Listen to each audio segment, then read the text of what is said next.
Inside Tennis with the Cause is brought to you by Firkins Automotive. Find it at Firkins. Hi, tennis fans. The Cause here with another half hour inside the world of tennis. Stay tuned. We'll be right back after a word from our sponsors.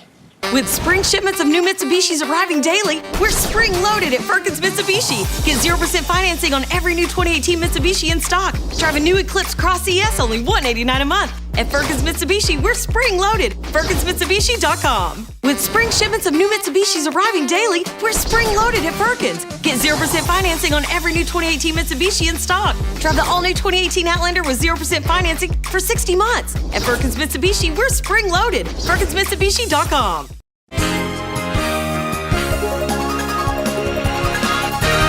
Hi, I'm John Isner, and you're Inside Tennis with the Cause. Hi, tennis fans. Terrific as always to catch up with you. It has been a terrific Suncoast and Sunshine State fun tennis scene. Had a grand red carpet time filming the Nick Bollettieri Love Means Zero documentary at the Sarasota Film Festival with Tennis Hall of Fame coach Nick Bollettieri, Carling Bassett, and producer Ann White. It was fantastic, covering the 2018 Elizabeth Moore Sarasota Open, the Sunshine State's third biggest professional tennis event, out at Laurel Oak Country Club. And 2018 champion, 24-year-old Bolivian Hugo Dellien, the former world number 2 junior, is at his highest career ranking, ready to jump in to the top 100. Oh, it was so cool to see Lakewood Ranch's Sherry Vitale, mother of junior tennis stars Jake, Connor, and Ava Krug, being profiled by USTA Florida. And in high school tennis, congratulations to Outdoor Academy, boys tennis team capturing the team title in the 2018 Florida High School State Tennis Championships in Class 1A. And a very special congratulations to Ava Krug and Sydney Sforzo in winning the girls' doubles individual championships for ODA. Everyone is getting excited about the upcoming Oaks Club 25,000 Women's USTA Pro Circuit event with Tom Whitten in Osprey, May 21st through the 27th. So what's on the show today? Well, we have another great one for you. You will visit the Delray Beach Open. We will catch up with Jimmy Connors at the Boca Raton Resort and Club. And we will spend some time with Sarasota's tennis legend Jimmy Arias and Mark Beckler at the 6th annual Tarpon Shores Dental Pro Classic at Plantation Golf and Country Club. So let's get it launched with the Delray Beach Open. Mark Barron, another banner year right here at the Delray Beach Open. 8 of the top 30 players are here playing, but the emphasis now is on the next generation, the next gen. How happy are you to have these kids further launching their careers right here? Really, we're ecstatic. Reason being is the Canadian. He loves the event, and I think we'll have him back hopefully from now on. And the new guy who just beat Jack Sock last night, oh my goodness, who's from the area. And Holcon, you're looking up 7 feet tall on that kid. Exactly, and we gave him a wild card, which he greatly appreciated and made the statement he's going to be playing our tournament forever. This is what you want here, because eventually these guys are going to take over the tour. Well, let's talk not about the next gen, but you have the Players Tour here with the champions represented with McEnroe, Jan-Michael Gamble, Greg Rosetsky. What a Marty Fish, our All-American bronze winner from the Olympics. How nice is that? You're the only one on the tour that does both ends of the spectrum. I think it's great. We can't talk tennis with Mark Barron without bringing in the legend himself, Fred Stolle. The two of you were brothers working on this at one time early in the careers. Fred and I were partners when we first started this about 28 years ago. We were together for about 10, 12 years, and then Fred decided to take it easy, so I ended up just basically buying him out and taking it over. but it was great having Fred here. And we see him all the time still. We go out together. He's still a great friend, and he was great to have as a partner at the time. Fred Stolle, you put in the excitement in this place for 25 years. What's this mean to you, and how happy are you to be part of the 25-year celebration? Well, I'm happy that you got your own TV show, first of all, Cos. Congratulations. Well, But thank you. yeah. You've been a major help. Yeah, well, no, I started here with Mark Barron 25 years ago, and it was a challenger in those days, and it started at Pembroke Pines, and then we went to Coral Springs, and I believe been here about 17, 18 years maybe, and I was part of it, the original for 17 years, and it's just great to come back here each year when the tournament's on and run into good friends like you and see how the thing has progressed. And they've done a super job, the local council and everybody that's involved in it. It's great to walk through the gates here and just see the place full now and see how much the people are enjoying it. So from a player perspective, what I think is very special about this tournament is you have players at all levels who come here, right? You have the top tier players and you have some of the up and coming players. So you really get a chance to get the complete feel of tennis. And then from a spectator perspective, the accessibility is amazing. It's not your typical tournament where you're sitting way up in the stands and you can't see the action. Here you are close to the action and you see the players walking around the tournament all week long. So you don't know, you just sitting around. You could see the Bryan brothers. They were in the fast serve tent the other night. You get to see McEnroe on the Champions Tour playing. So this event, more than any other, I think showcases all that tennis has to offer. Jan, you win the Next Gen Championship. You go to Australia. You get to the semifinals. On the way, you beat Djokovic. You're at your highest rank right now. How good is your tennis life? I don't know. I'm great start year so far, so I'm just trying to enjoy in the court like from last year in Milan. So I don't know how I play good now. I'm just trying to keep fight all the time.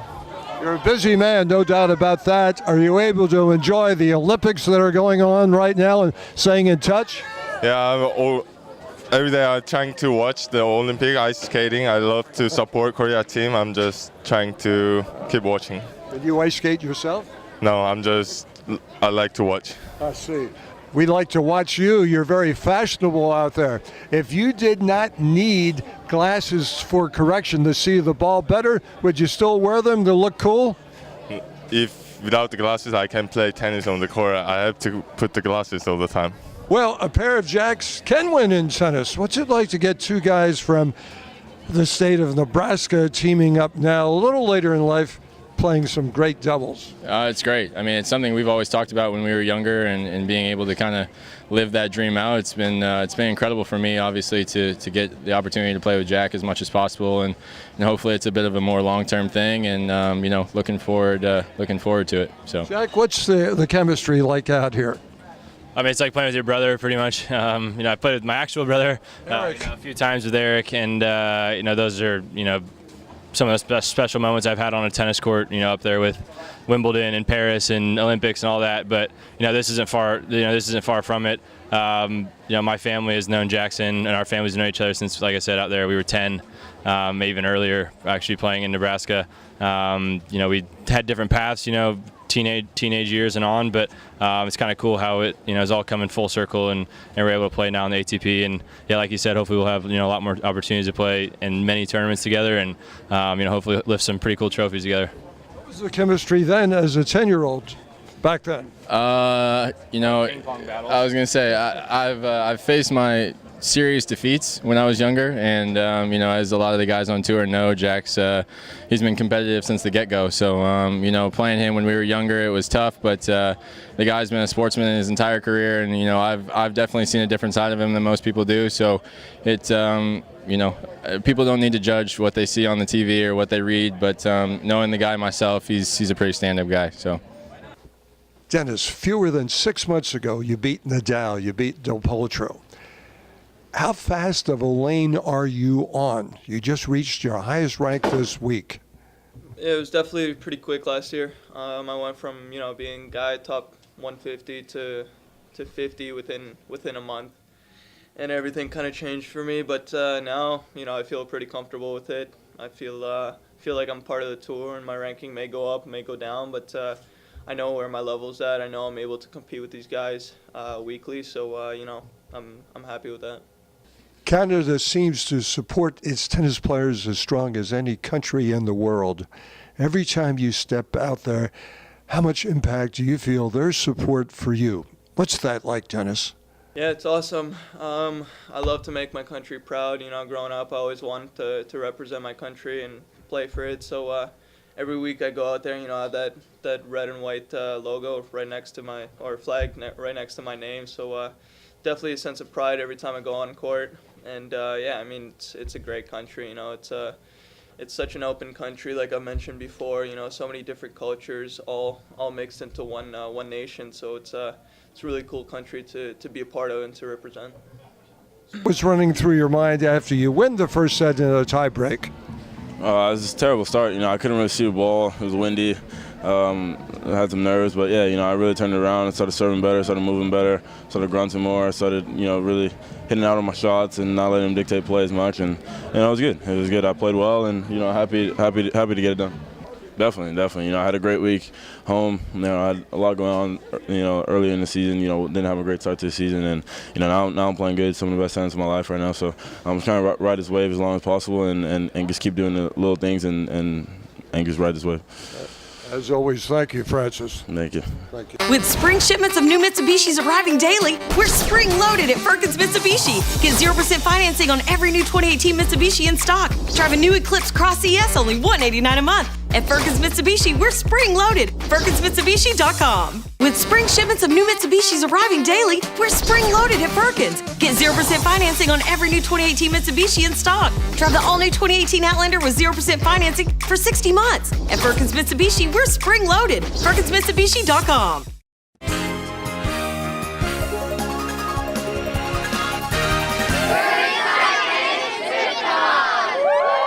Tennis fans, thanks for staying with us. Jimmy Connors has been one of the most impactful players growing our game of tennis. Great to have two of my former students, Jim Farber and Dr. Fred Chung, training in the Jimmy Connors experience. Well, here we are, Jimmy, right here at Boca Raton Resort and Club, and you're teaching, you're coaching. Your mother was your teacher, your mother was your coach. What are you telling these players throughout life that Gloria passed to you and now you're passing on to them? Well, first of all, I mean, you know, we've been friends a long time, and thank you, Jim. Yeah, but you know, tennis is, you know, for me has always been, you know, a game given to me by women, and really a woman's game. You know, very easy, very, you know, non-violent, because, you know, that's Fred's favorite word is violent, you know. So, you know, and just to, you know, to get your racket back and try to meet the ball and time it. Timing was a big part of it, you know, and to come out here with, you know, with Jim and Fred and to tell them something and see them try it and to do it and to trust it, you know, and to know that if they do that, you know, it worked for me and, you know, for 25 years on the tour, and if they come out and try it and they improve and it makes them enjoy this game a little bit more, then, geez, it's been a good day. We talked about the women in your life, but there were a couple of all-star players, legends, a couple of Panchos in your life, Gonzalez, Segura. Oh, yeah. What did they add to your career? Oh, well, first of all, Pancho Segura, I mean, my mom, when she turned me over to him when I was 15, you know, he was the only one that she would give me to.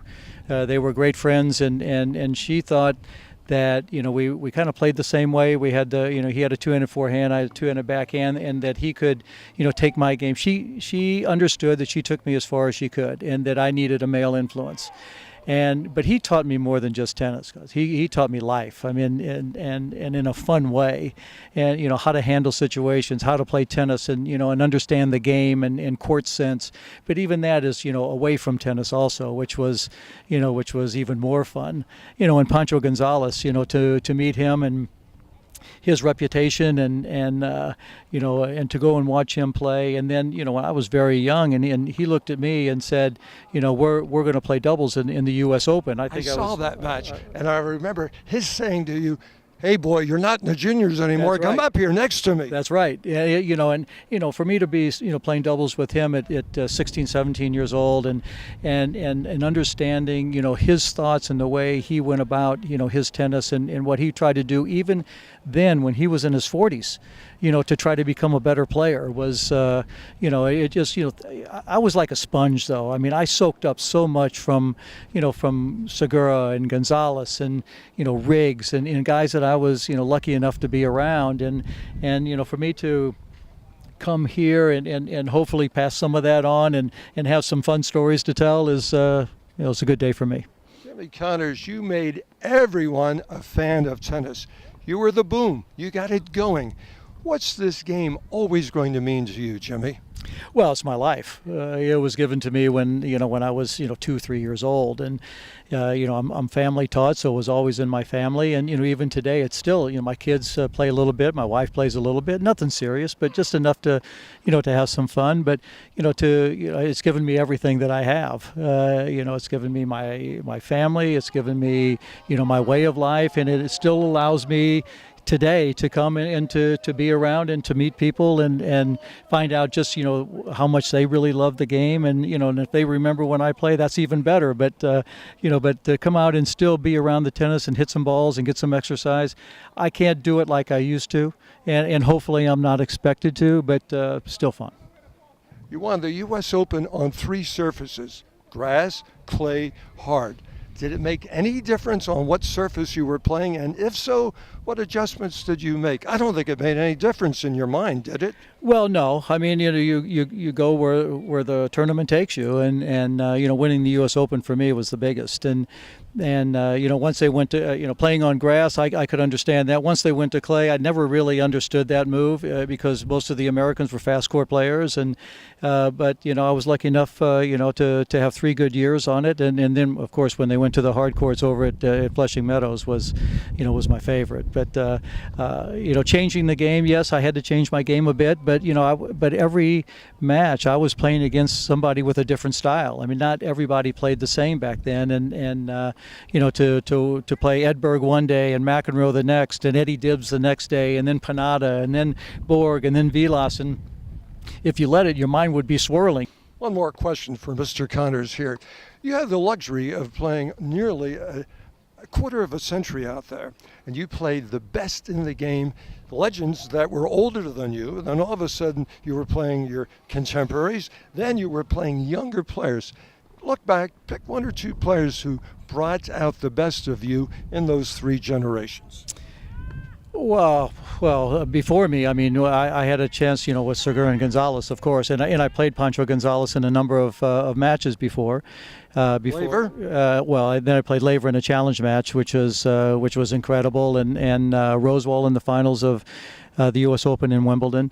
Playing my contemporaries with Borg and Mack and Vilas and Clerk and Dibbs and Gottfried and Solomon, and I could go down the list and just keep going. And I'm going to leave out a few, but I'll make somebody mad. But I can't help that. But and then to have had a game that allowed me to continue on and to play against Sampras and Agassi and Courier and Chang and Edberg and more in the next generation after me, Boris Becker and Mats Wilander and guys like that, to have been able to play them and to see where the game was going and what they were doing and what it was going to take for them to hopefully, I mean, after a while, it's time for guys to push you aside, when you get older, and it's time for the young to come in and take over. And if they don't, I mean, if they weren't going to push me aside, I'd have been happy to play until I was 45, but it came time for me to say, you guys are just too good. And so it was fun to see just what they were bringing to the table and how they were going to take the game to another level, and the generation that I came up with, Nastase and Geralaitis and all the guys that had their own personality and what they brought to the game was so special. Would I like to play now? Of course I would. Of course, I'd be a fool not to say that I would like to be 25 years old right now and playing, but I had an opportunity to play with such a crew. Such a good crew of guys that all had their own way of bringing something to the game, and fun time. Want to know a little more about this guy? Well, let me share something. First time I interviewed you, was at the Naveen Masters. It was your tour. It was the Jimmy Connors tour. And we did the interview. Thank you very much for it. My cameraman had audio deficiencies. We weren't getting audio. I go up to this guy, and I was really humbled. I was daunted. I was intimidated. Jimmy, we didn't get good audio. What do you think? Connors looked at me first. What do you think he said?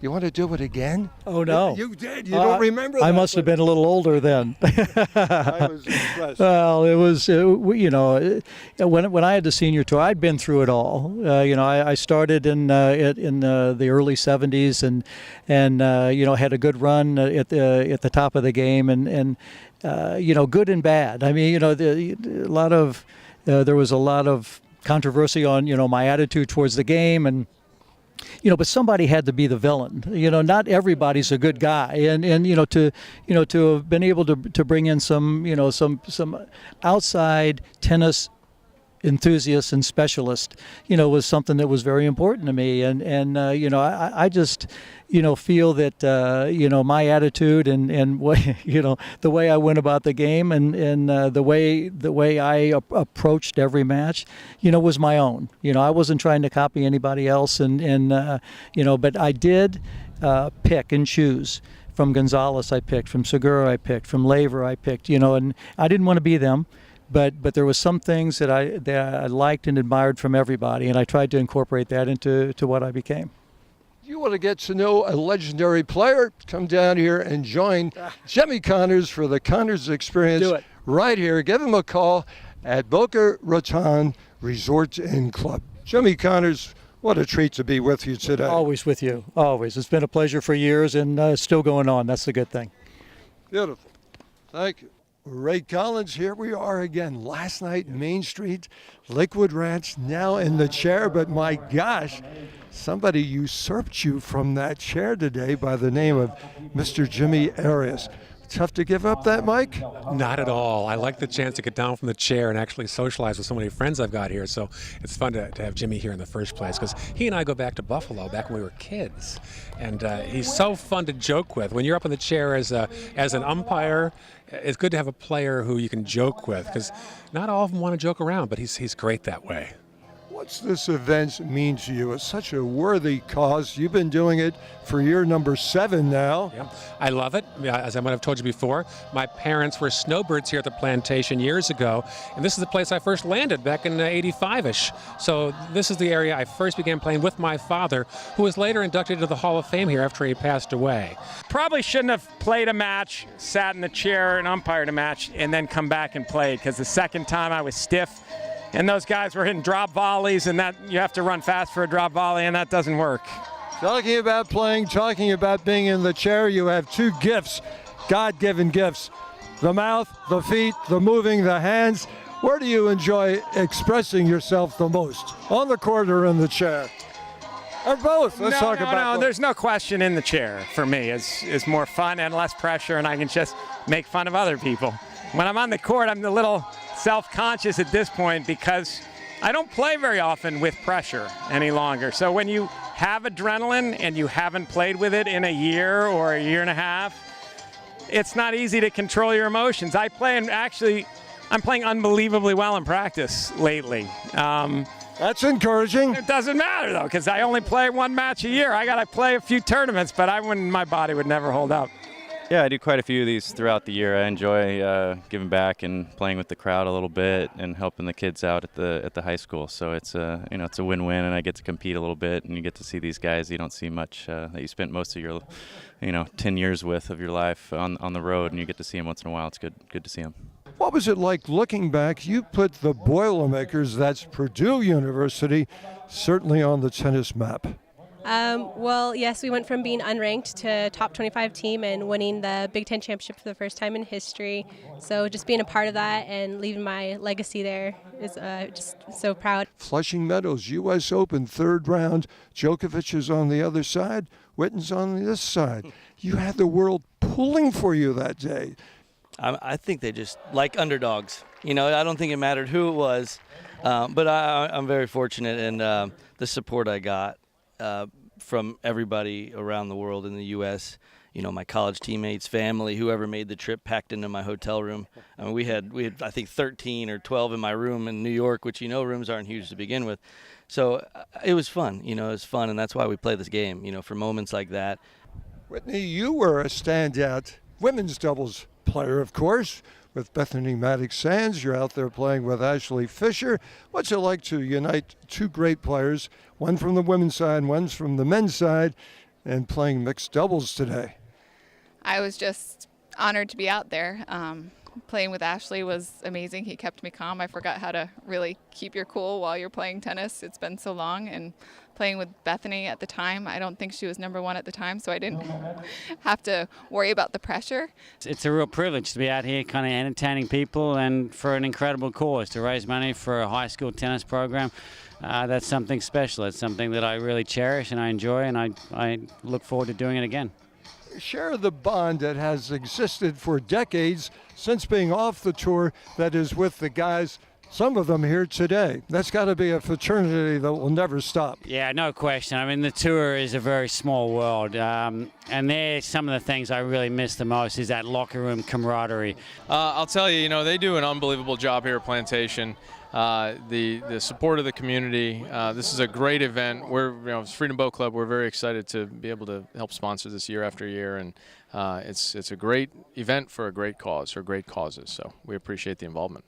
Some great group of sponsors, and we've all actually kind of stuck together over the last 6 years. And last night we actually got together with the pros, all the sponsors, and it was really nice to see the same faces every year. And it's been a really great community event. Kaz, I think we had probably our most successful year to date. We had over 550 people in the building today, which was fantastic. Most importantly, we're supporting Venice High School Tennis, supporting All Faiths Food Bank, and we have just some tremendous sponsors behind the event. We've been fortunate enough to have about 100% sponsor renewal year over year, so very pleased. We must be doing something right. So. Well, many things right. One thing that I'm hearing, they're saying, these guys actually talked to us. These pros came over and introduced themselves and said hi. Yeah. Part of what we do when we select all of our players is really find those who understand what they're here for. They understand they're here for a good cause. They understand they're here to entertain. High school teams don't get that much support as far as money from their school. So any dollar that we can give them is a boost for their program, and just to see those kids come out in nice clothes and be proud of their schools. That's what we're trying to get to. So, Tennis fans, great to have you with us on Inside Tennis with the Cause. We love our sponsors, and you will too. Stop by and see them. Until then, remember, in tennis scoring, love means nothing, but love of the game means everything. Keep alive your love of the game. Love you, tennis fans, and we'll see you right here every Saturday, 12:30 on SNN. Inside Tennis with the Cause has been brought to you by Firkins Automotive. Find it at Firkins. With spring shipments of new Mitsubishis arriving daily, we're spring loaded at Firkins. Get 0% financing on every new 2018 Mitsubishi in stock. Drive the all-new 2018 Outlander with 0% financing for 60 months. At Firkins Mitsubishi, we're spring loaded. FirkinsMitsubishi.com.